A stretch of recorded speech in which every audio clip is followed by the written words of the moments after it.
Speed changes the game. Whether it's stealing a base or tracking down a fly ball, faster players get noticed. Let me show you 3 drills that can help your player become more athletic and quicker. My name is Evan Mendoza and I played 7 years of professional baseball between the St. Louis Cardinals and San Diego Padres. And this sprinting program, which I'll be covering here in a second, is the exact program that I used in high school to decrease my 60-yard dash time down from an 8.4 all the way down to a 7.4. And if you want access into my sprinting program, go down below in the description to download it. So right now I have the sprinting program that you guys can download down below in the description. I am going to share a bonus tip, right? So 4 drills that are going to be really important as far as your overall development and getting faster.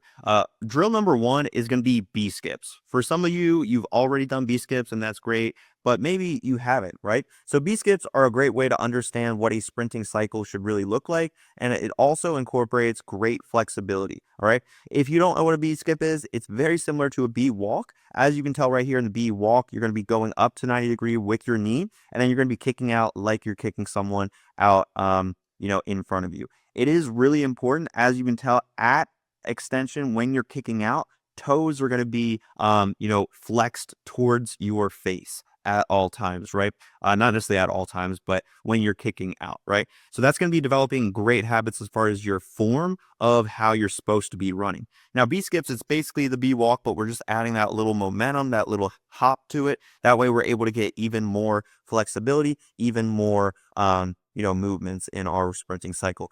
It is really important though, as you can tell, in this GIFs are what I use inside my academy as well to just visualize what I'm talking about. But you can tell on the downward motion, he's really scraping the ground. It's like he's trying to, those globes that you've seen like sometimes in people's desks. It's basically like you're on top of the globe. You're trying to spin the globe every single time. In all reality, that's what sprinting is. You're trying to spin the globe every single time that you're scraping down. So that's developing great habits to stay on the balls of your feet.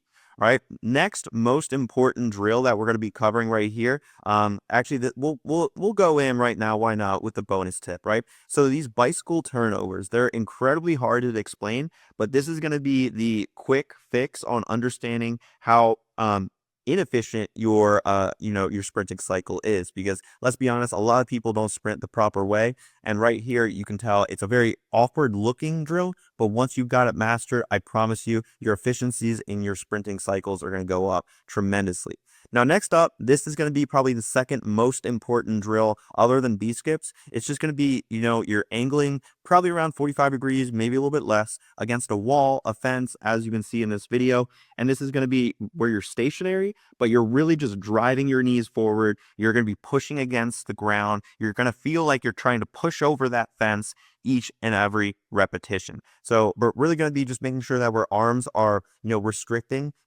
We don't want to like bend our arms inward like we're doing a push-up or anything like that. And every repetition as we're going up and directly up to like the middle of our hamstring as far as our heel going into our hamstring.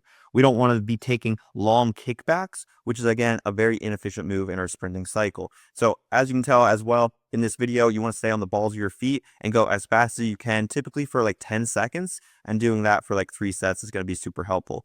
This is also a really good bonus tip, but you guys can download this again down below in the description. Get my sprinting program, as you can tell. But the most important one, guys, this is probably the reason I became an athlete at the D1 level. I was being looked at as mostly a PO in high school, but this single drill, doing the 5-10-5s, increased my athleticism, my body awareness, and had a good understanding of first step quickness as a middle infielder.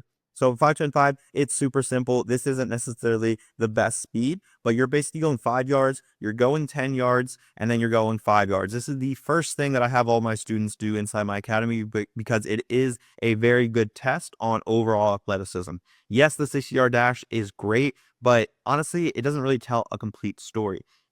For example, there was a guy at NC State that ran like a 6.2 second 60, which is absolutely blazing. I would run probably like a 7.4 at the same given time in college. We did the 5-10-5s and I beat him by like a half of a second. So what that told me is he was really good at linear sprinting. I was a lot better at lateral sprinting or lateral first step quickness, which he was a center fielder, kind of makes sense. I was a middle infielder or a third baseman where I needed that first step quickness to, really go in any direction whatsoever. But this is a good way to really understand your body, how to get off the line. And this is probably the single drill that helped me so much in my overall high school journey. If you want your player to dominate out there on the field, download my free sprinting program down below in the description. It is the ultimate sprinting program to turn your player into an athletic beast. And if you're ready for more personalized help, go down below in the description to book a call with me today.